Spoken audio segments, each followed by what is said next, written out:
with the Yep. Okay. Good. So again, I'm not adding some references on my slides, but they are all there. You just need to ask them to me, and I will do that. Otherwise, it will be difficult to read for the slides. So my talk will be divided into 5 points. First, what is molecular and physical gastronomy? Because it's not a technique, it's not food tech. It's science of nature. How is it different from molecular cuisine and molecular cooking? It's by the way, it is the past. Now, node by node cooking or synthetic cooking, as you said. The question of sustainability and about tradition. So I will be fast. So first, what is molecular and physical gastronomy? It began with a souffle in particular. The question is, why does it expand? And you know, I'm a scientist, which means that I'm doing a science of nature, and sciences of nature are looking for the mechanism of the phenomena. We have to stay on 2 legs. First, experiments, and then calculation. So when we do science, we need to have, I mean, sciences of nature, we have to do experiments and calculation. We measure everything because this is modern sciences. We have to measure everything.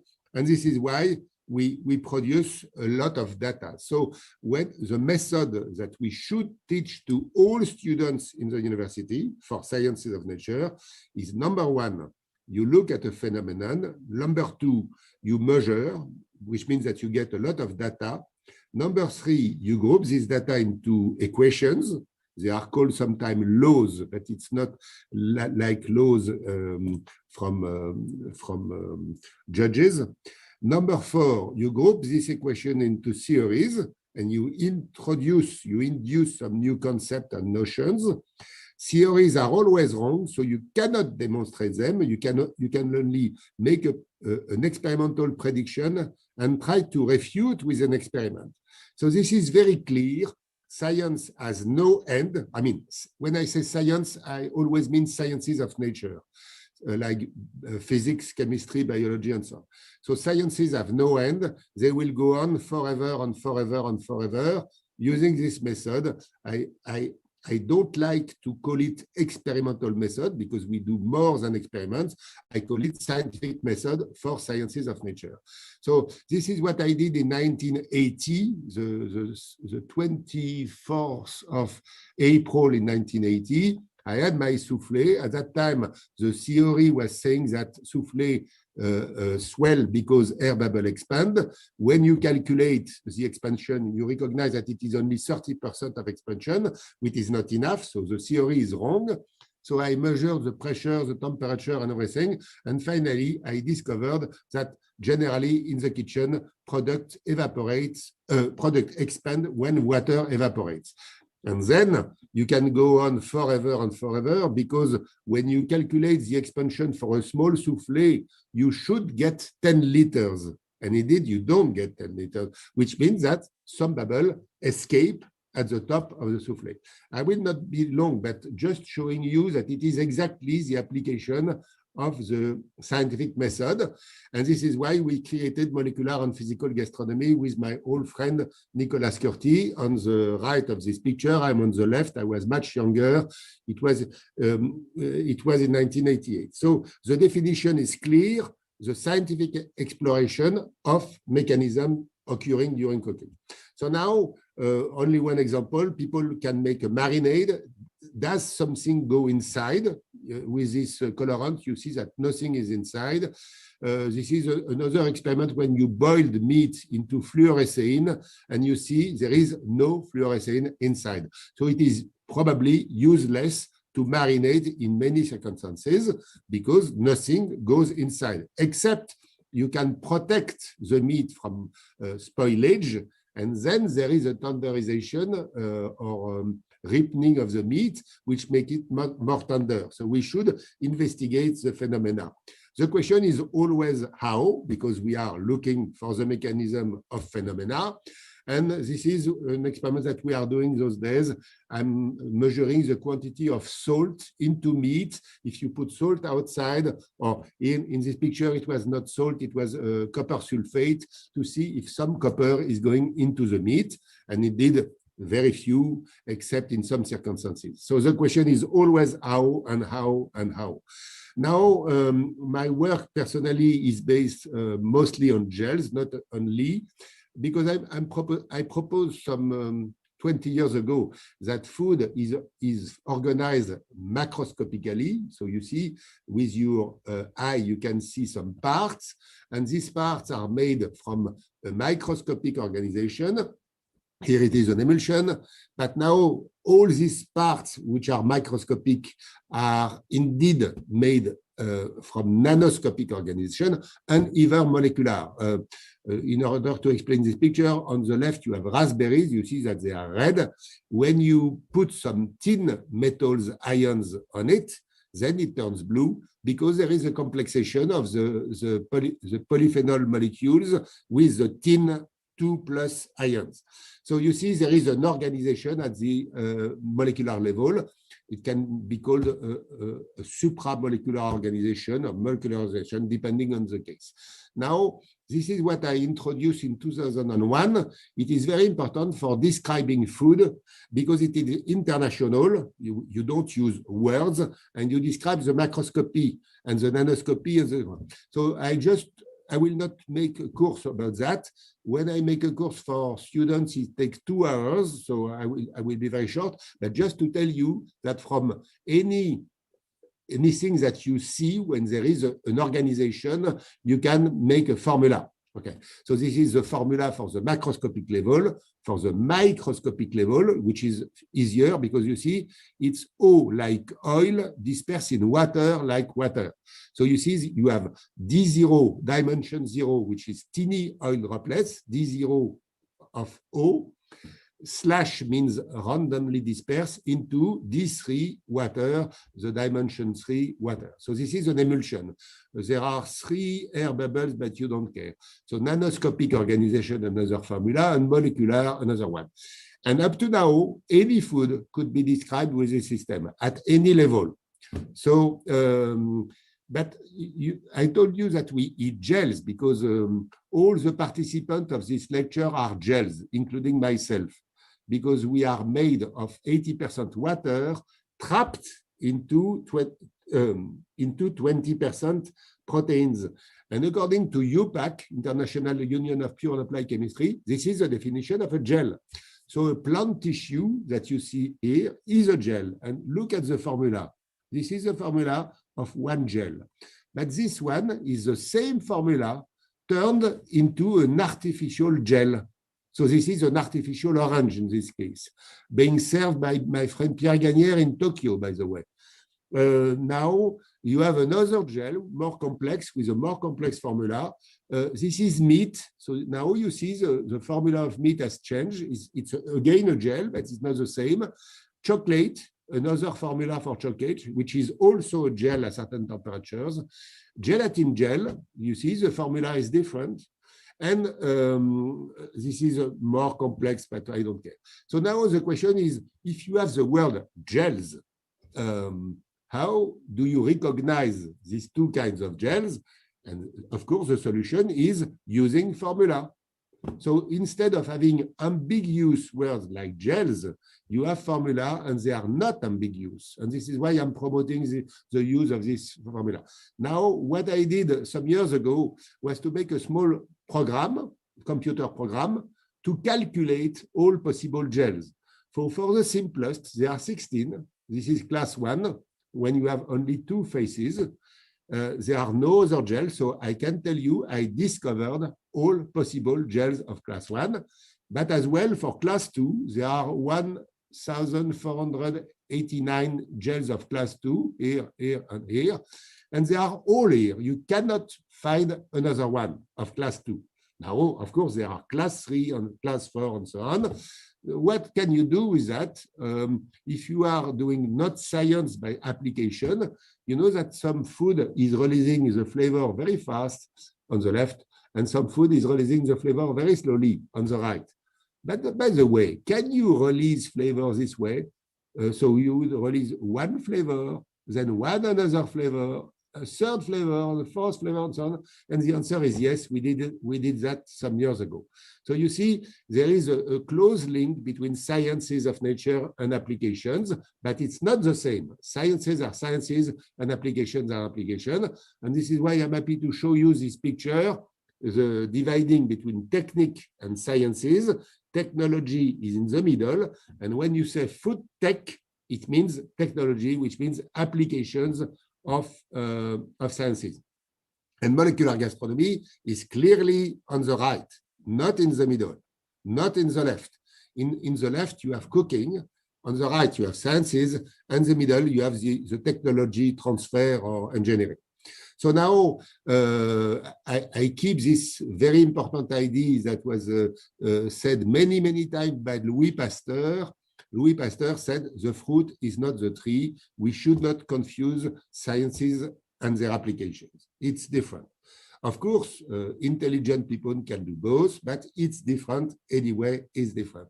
And now here is science at the bottom between education on the left and cooking on the right. I will be fast, but in France, we have many, and this has something to do with sustainability. We have many programs of teaching young students, primary school to university, how to deal with food. And this is important for the acceptance and for changing the culture.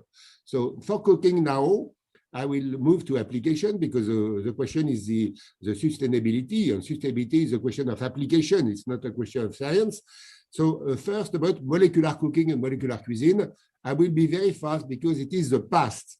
The definition of molecular cooking is, here it is, the definition, using new tools and new methods. Okay. It's not a question of ingredients. You can use carrots, you can use potatoes, you can use fish. But the question is new tools. And with new tools, you can make many things. And generally, once per month for 21 years now, I introduce an application of molecular gastronomy, and I give the name of a famous chemist of the past. For example, the white cream here is a very specific physical system called that I call the Priestley. And here it is a plate by Pierre Gagnaire.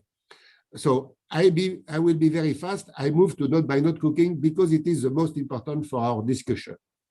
So what is it? First, I propose this in 1994, and you have to know that I got some letters, how do you say, with menace de mort. I was threatened of death because people were very angry at this time when I proposed synthetic cooking.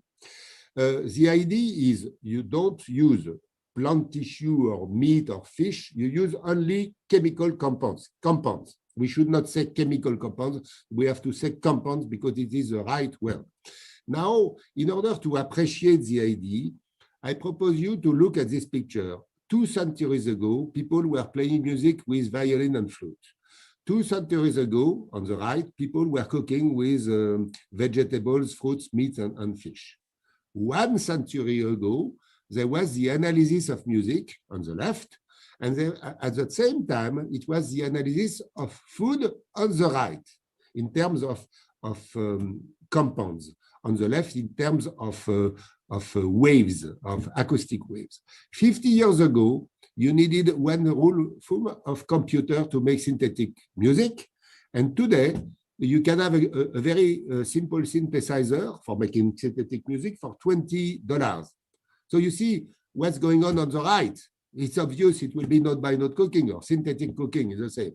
So you see, when I see a carrot myself, I don't see a carrot, I see the compounds, and these compounds were organized as a carrot, but I don't care about the carrot. What I can do, I can fractionate, recover the compounds, and organize them differently. And there are billions and billions and billions of possibilities. So you see, the question is now, we have the compounds and we have to make the food. And we design every aspect, nutritional, sensory, and so on. Is it difficult? No, it can be done by children at school. So it's very easy. It's very cheap. It's very easy. And by the way, it's very important. So just before discussing the sustainability question, just to show you some results. So the first dish served in a restaurant, a synthetic dish served in a restaurant was this one, and then this one, and this one, and this one, and this one, and this one. Now for the banquet, here it is, here it is, here it is. On the right, it's real meat. On the left, it's artificial meat. Here, unfortunately, the cooks put some real raspberries and blackberries. I was very unhappy. Now, Cordon Bleu Paris again. So blue, Montreal, Canada. So you see, almost any country, not any country, but many countries have already discovered not by not cooking, and they are working in this discussion. By the way, I'm happy to tell you that some competitors from Korea won a prize some years ago at the international contest for not by not cooking. So this is Denmark, again, Denmark. There is a company selling some products for making it. Poland, there is a restaurant full-time open on not by not cooking. Here are some pictures. All these dishes were made from compounds, no meat, no fish, no vegetable, no fruit, okay, only compounds. So you see, it can be beautiful, it can be very good, depending if you are an artist or not. In Alsace, of course, I told you that Alsace was the best part of the world. We had a 100%, here is a chef, and we had a 100% not by not dinner, very successful. This is not an egg, by the way. This was wonderful. This was, okay, the green macaron was very exciting. Now, here is it is about the contest. The contest is important because it can invite young people to participate and to create note by note dishes. So it's very important internationally for the culture. This is a winner. He was from Belgium, from Switzerland, this artificial sushi was served in Tokyo and as well in Kyoto and in Ritsumeikan University between Kyoto and Tokyo. It's not fish, it's not rice. And it was considered as wonderful by the Japanese press. And now we can discuss the question of sustainability and others. The first question is that we have to prepare the future because some species are disappearing. So we have to be careful. They disappear, we will not get them. So what are we going to get? I don't know, but I know that there is an energy crisis all over the world, and we have to be very careful about energy, which means that if we cook, we cannot cook as we cooked in the past.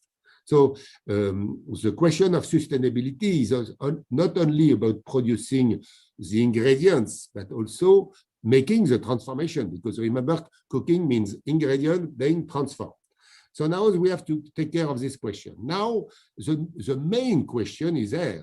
We have to feed 10 billion people in 2050, and today we can feed only 6. So we have a big you have a big issue because I will be dead in 2050.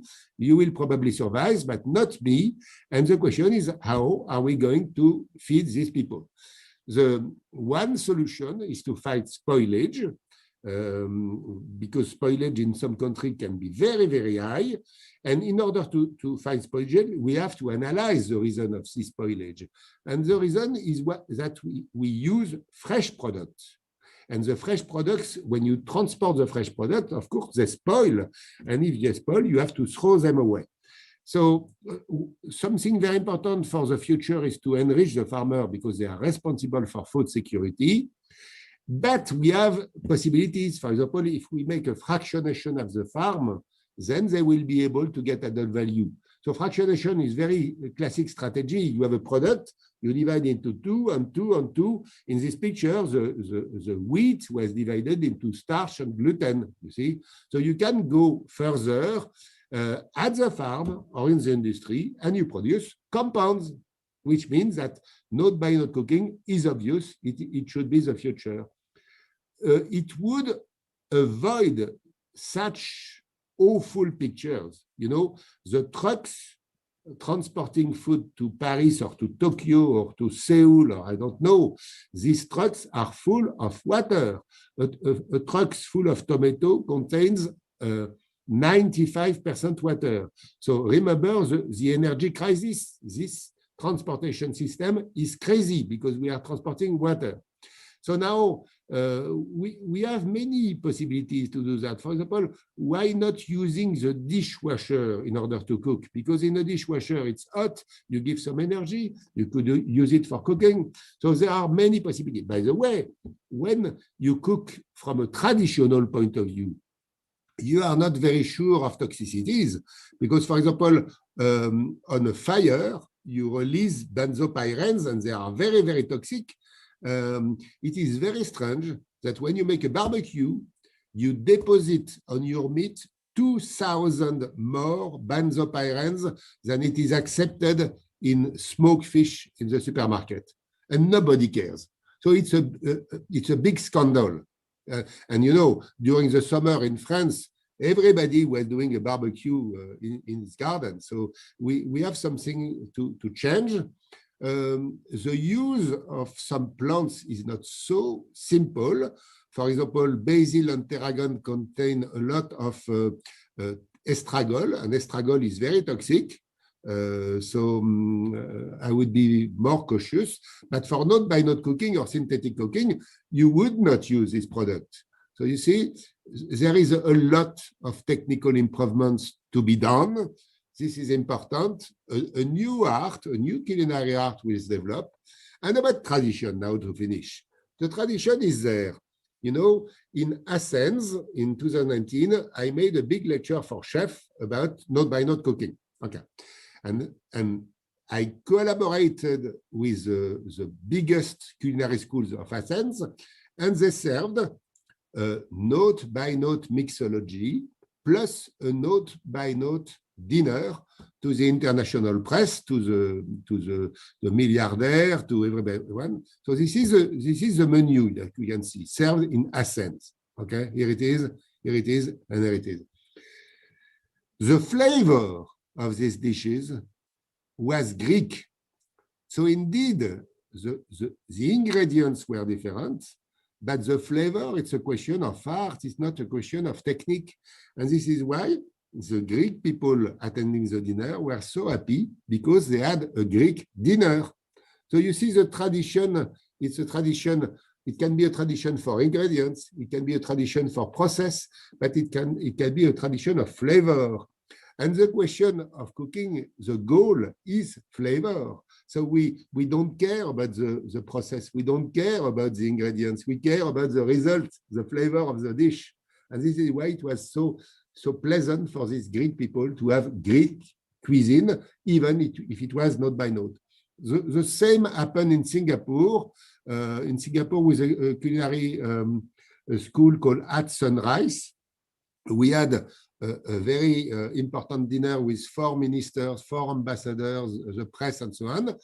And the team, the professor plus the students, created a Cantonese note-by-note dinner. So here it is, Cantonese and Cantonese and Cantonese and Cantonese and Cantonese and Cantonese. So you see, the question is there.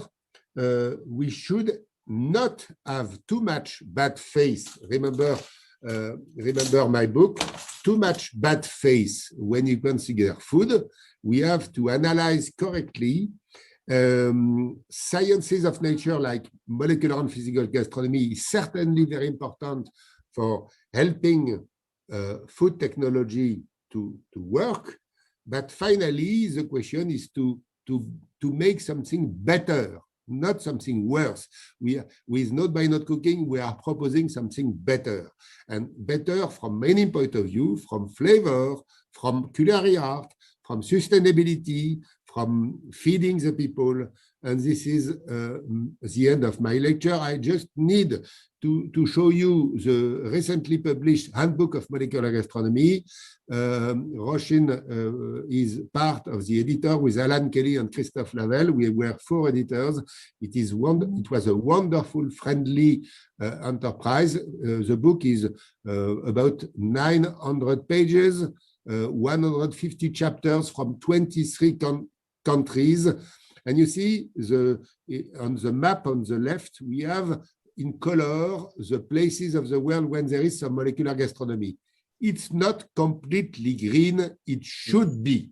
So we have to be very active to develop this friendly community. And I'm happy to meet you, Rio, and your colleagues, because there is a possibility to improve our food future. Not for me, I will be dead, but for our children, and this is very important. We have to make it completely green. And here is a page for the next, it was a past international workshop on molecular gastronomy. The next one will be on scales in June this year. Now I show you the page for the International Journal of Molecular and Physical Gastronomy. Please do send manuscripts as they will be evaluated. Double anonymous, free, open, so diamond model, and it will be published online. The content of the journal you can publish in the science section or in the application section or the educational section or even the culinary section. So there are very many sections. Here again, the book, because the book was organized more or less like the journal or the journal like the book. It's always the same story. And finally, cheers to all participants. You see, I put ourselves between Hermes, the god of chemistry, and Bacchus, the god of good food. Here it is. Thank you.